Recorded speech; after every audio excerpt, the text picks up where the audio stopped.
नाजरीन, आप देख रहे हैं इकरा उर्दू न्यूज़। मैं हूं हैदर अली। जीसी रोड माटपाड़ा मस्जिद और माटपाड़ा कुरानिया जामिया मिलिया की मदरसा के इश्तराक से जश्न ईद मिलादुन्नबी तकरीब के मौके पर कोहिनूर फुटबॉल मैदान में खून-अतिया कैंप, हेल्थ कैंप और कोविड-19 के दौरान लड़ने वाले बहादुर सिपाहियों, डॉक्टर, नर्स और सिक्योरिटी के साफ सफाई करने वाले अमला को अवार्ड से नवाजा गया। इस मौके पर एमएलए बैरक को भद्र दफ्तर में हुजूर की शान में बयान करते हुए कहा सल्लल्लाहु अलैहि वसल्लम सिर्फ कौम के लिए नहीं बल्कि पूरी दुनिया आलम के लिए रहमत मुहम्मदुर रसूलुल्लाह सल्लल्लाहु अलैहि वसल्लम সবাই তানাকে আল আমিন भी मौजूद रहे। জ্ঞাপন করছেন স্বপন বাবুকে। এরপর সুরেশ ওরা দয়া করে স্টান খালি আমাদের মসজিদের মুয়াজ্জিন সাহেব ওনাকে সংবর্ধনা জ্ঞাপন করলেন। আমাদের পরিচিত আমাদের এলাকার মানুষ আমাদের মাদ্রাসার ছোট হুজুর ওনাকে সংবর্ধনা জ্ঞাপন করছেন। উনি সংবর্ধনা জ্ঞাপন করছেন তাহেরা বিবিকে। এরপর সুজিত ভট্টাচার্য ওনাকে সংবর্ধনা জ্ঞাপন করছেন আমাদের মসজিদের ইমাম সাহেব।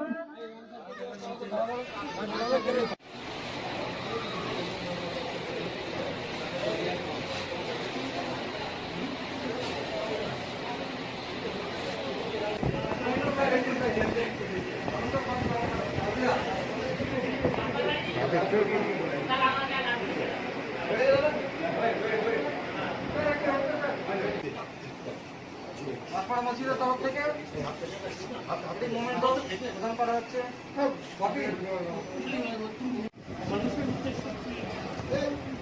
আজকের দিনটা এমন একজন মহামানবের জন্মদিন, যে মানুষটা একটা সময়ের বিভিন্ন মানুষের কুসংস্কার থেকে দূর করে মানুষকে একটা পথ দেখানোর চেষ্টা করেছে, পথ দেখিয়েছে। এবং ধর্মীয় নেতা একটি ধর্মকে শুরু করেছেন, ধর্মে চলা ঠিক আছে, কিন্তু তার সাথে সাথে এই মানুষটাকে সমাজ সংস্কারও কিছুতেও মানুষের সাথে বলা যায়। কারণ সেই সময়কার মানুষের যে ভ্রান্ত শিক্ষা, ভুল পথ চলা সব ছিল, সেই সব থেকে মানুষকে সঠিক পথে নিয়ে এসেছিলেন সেই সময় মহামানব। আজকে সেই মহামানবের জন্মদিন। সেই জন্মদিনে এখানকার এই মসজিদ কমিটি রক্তদান শিবিরের আয়োজন করেছে। ভারতবর্ষ নয়, সারা পৃথিবী জুড়ে এমন একটা রোগের কাছে আমরা লড়াই করছি, রোগের সাথে, যেখানে রক্তের প্রয়োজনটা মারাত্মক। এবং আমি মনে করি যে এই দিনটাতে রক্তদান শুধুমাত্র কিছু মানুষকে বাঁচানোর জন্য না, কারণ রক্তদান এখন এমন একটা অনুষ্ঠান যার মধ্যে দিয়ে আমরা বলতে পারি যে আমাদের সবার যে বন্ধন, বিভিন্ন ধর্ম, বিভিন্ন বর্ণের মানুষের যে বন্ধন, সেটা রক্তের বন্ধন।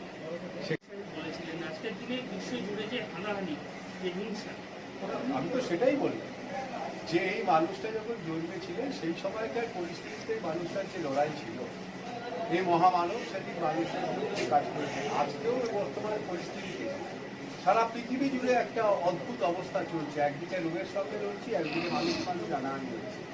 আমার মনে হয় আজকের দিনে মোহাম্মদের জন্মদিন পালনে, মহান নবীর জন্মদিন পালনের এই দিনটাতে আমরা মনে করি যে আজও এই মানুষগুলোর দরকার, প্রয়োজনীয়তা আমাদের মধ্যে ভীষণ। এবং আমরা যদি সঠিকভাবে এই সমস্ত মহামানবের পথ ধরে এগোতে পারি, তাহলেই পৃথিবী বিশ্বে শান্তি আসবে, তাহলে